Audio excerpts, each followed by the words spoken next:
What's up guys, Weather Wednesday, coming at you with another Raid Shadow Legends video. And today we have a couple of surprises in the game. Now we are in the midst of this, how do you say his name? Scorid fusion. If you're like me and you went pretty hard on the summon chase, you got a couple of these epics and a couple of rares going on already. You can have up to 2 epics and 3 rares, unless you happen to summon one of them. I'm waiting until tomorrow to go a little bit harder on the spider, because there will be a Dungeon Divers event going on as well. But this feels like it's a pretty easy fusion to me, even though you have to do quite a bit of extra champ training and stuff.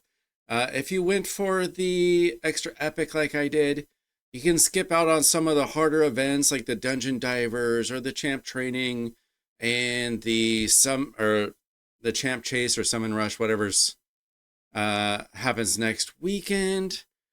So the fusion's going pretty well. So because the fusion perhaps is easier for some of us, they decided to throw in some extra events to take away our resources. But are they good events? Are they good summoning events? First of all, there's a magic summon pool. And these champions are really good. You got some really good options here. Obviously, if you don't have Armanz, you need Armanz. If you have Armanz, you want more Armanz.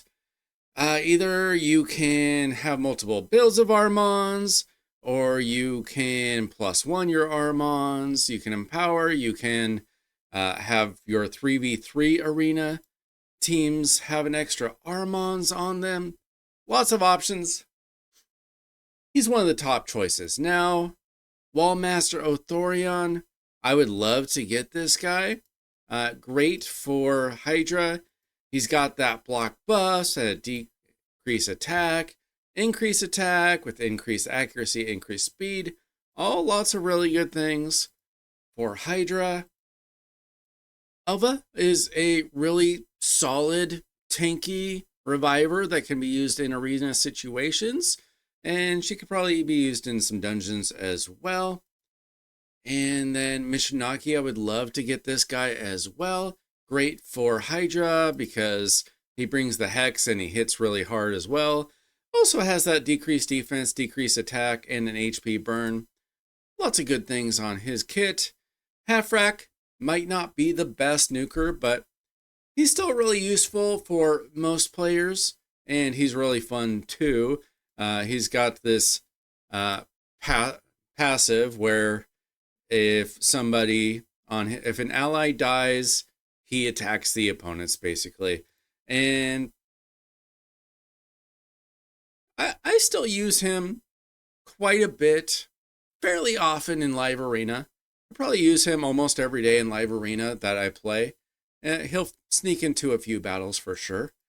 And then under Priest Brogni, not as good as he was a year ago when he was part of Broken Hydra team, but he's still really solid. You know, he's got block debuffs and a shield.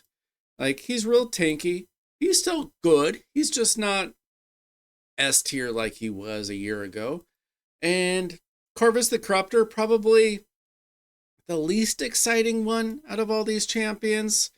And he's got a poison and a poison sensitivity. Okay, he's all right. But Rhodos, still really solid in arena situations. I would still love to have this guy. Obviously, if you have Siphi, he's a lot better. But I still hate going against Rhodos in in arena. So basically, you can't go wrong if you pull a legendary. You'd probably be disappointed if the legendary was Corvus.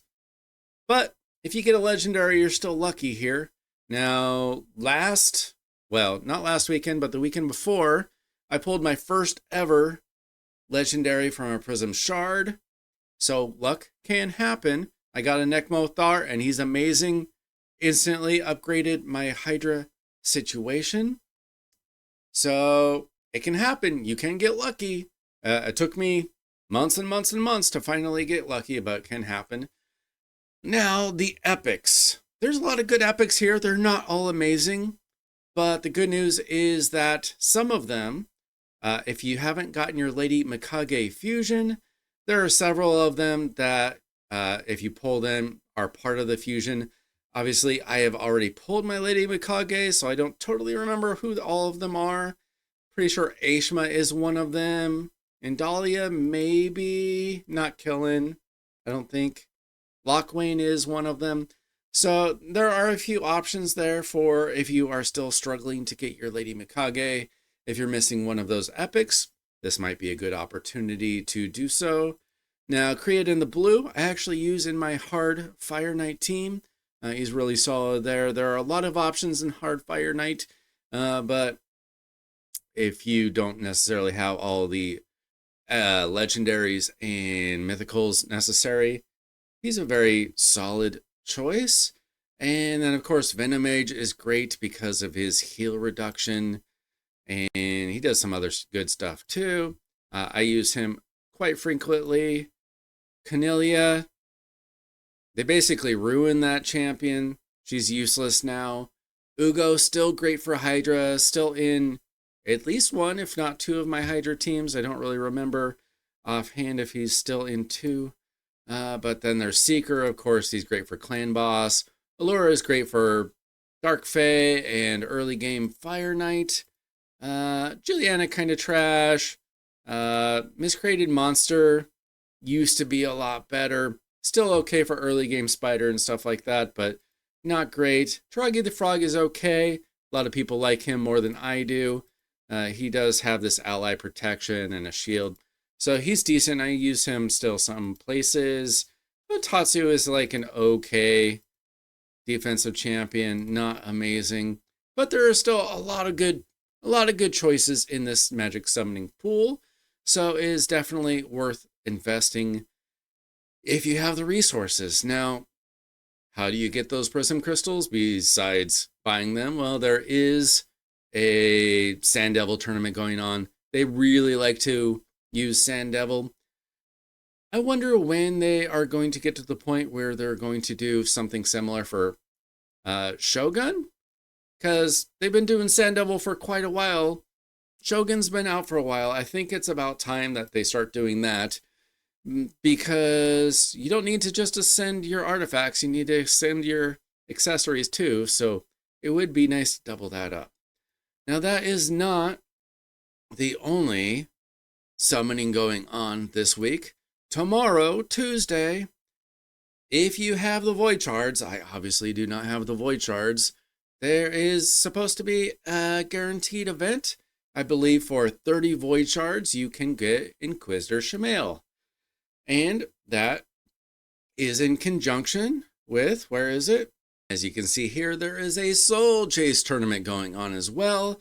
And you can rack up the points with the Soul Chase tournament, and you can get a very high blessing for Inquisitor Shamael if you happen to have a bunch of Soul Stones to pull. Fortunately for me, I don't need to do that. I don't need to do any of that because I have 2 Inquisitor Shamaels, and the only one that I actually still use is 5-star Awakened, because I happened to summon that during the last Soulstone summoning session, and so I'm perfectly set.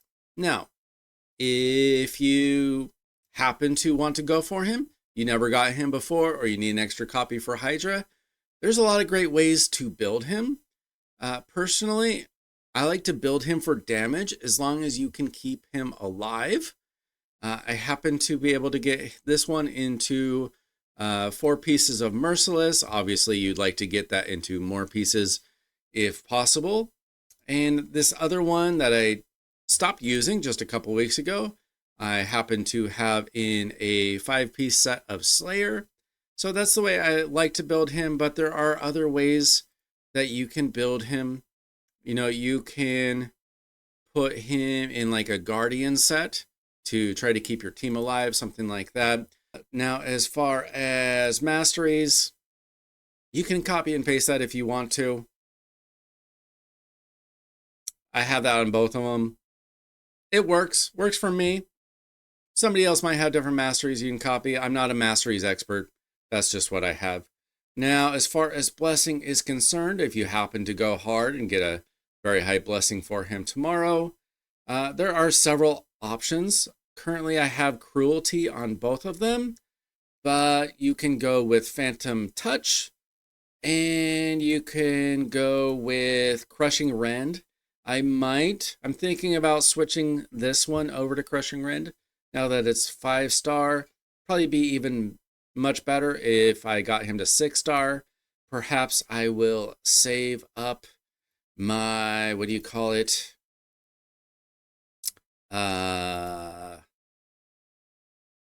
These things. Immortal, what do you call that? Eternal Soul Essence. So I would need like 100 Eternal Soul Essence if I felt like using it on Inquisitor. Maybe someday. We'll see. We'll see about that. So, is Inquisitor worth going for? I'd say that if you don't already have 3 Hydra teams that are working perfectly fine without him, then he's definitely worth going for. We'll check out my Hydra teams, and I'll show you where I use him. I have him in my hard Hydra team right now, and I was able to put up 84 million. This is my worst team. I probably need to work on this, but basically I just upgraded all of my teams. So as you can see, with damage, I put up 21 million on hard. There are definitely better builds out there. That is my worst team. I mean, my Nightmare team is by far my best team and puts up the most damage, even though it's against Nightmare. My Brutal team is definitely my second best team because it puts up the second most damage, even though it's on Brutal. And I think my big problem with hard is it needs to be a little bit tankier. I think I just got wiped out. I think that's what happened. I just didn't really care at the time. I just needed to get through it, mostly because of my missions. I had to do a bunch of Hydra stuff for my missions. And then for the quest, I just wanted to get over with. So that could probably be even better. But I would say that Inquisitor Shamael is definitely worth it. He's even worth the 30 void shards. Maybe you'll get lucky and pull a legendary along the way. And I don't know how much the blessing is going to help him. I'd say probably some. I don't know. I didn't really keep track of how significantly his damage changed with the blessing, to be honest. But, you know, if you have the souls to pull for it, why not? Why not? Very good champion. I would go for him if you could. Same thing here. If you have the resources that you can put in a Sand Devil and whatever else comes this week, usually 2 to 3 Prism shards are available for free. So I'd say go for it if you have the resources. I'm kind of wavering it on it myself because I just have a lot of other stuff going on. I'm trying to get through these Marius missions. As you can see, I'm on 49 out of 60. Getting these Immortal Soul Essences is a brutal task. Earlier in the missions, you had to get 40, and now you have to get 80. And it's a real bottleneck because you cannot whale your way through it. You can only get 12 battles a day. And it's going to cost you 2 refills plus 150 gems every single day. I am like a week into it. I got very lucky on Saturday night when you get the void for double.